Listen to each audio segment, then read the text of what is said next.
Hello అండి అందరికి. Life లో ఒక్కొక్క రోజు ఎంత చెత్తగా ఉంటుందంటే పరమ చెత్తగా ఉంటుంది.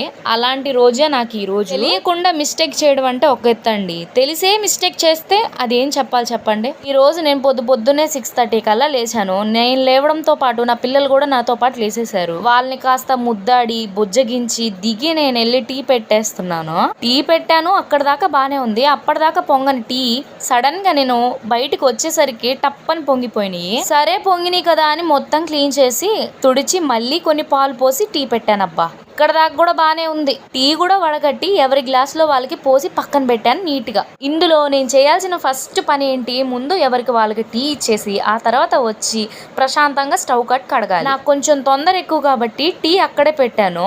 ఆ స్టవ్ మీద ఉన్న ప్లేట్ చేత్తో కూడా కాదు, గిన్నెల్ని పట్టుకునే స్టాండ్ తోటి తీసి పక్కన పెట్టపోయాను. పొరపాటున ఆ టీ గ్లాసుల మీద పడిపోయి టీ మొత్తం ఒలికి కింద పోయినాయి. పక్క మా అత్తయ్య ఏంటి ఇంకా అవ్వలేదా టీ అని అడుగుతుంది. ఏముందిరా స్వామి అని నేను టీ తాగకుండా వాళ్ళకి ఇచ్చేసాను ముందు. అదొక్క విషయమే కాదు, ఈ రోజు మార్నింగ్ లేచినప్పటి నుంచి ప్రతిదీ నా చేతిలో నుంచి కింద పడుతూనే ఉన్నాయి. అలా ఎందుకు జరుగుతుందో నాకు అర్థం కాలేదు. డైలీ చేసే తప్పులే కదండి, దీంట్లో ఏముంది అనుకుంటే డైలీ చేసే తప్పులే కాస్త ఎక్కువైనాయి అనమాట ఈసారి. ఒక్కోసారి తెలిసే మిస్టేక్స్ చేస్తూ ఉంటాను, వాటిలో కొన్ని ఇవి. సరే ఉంటా మరి, బాయ్.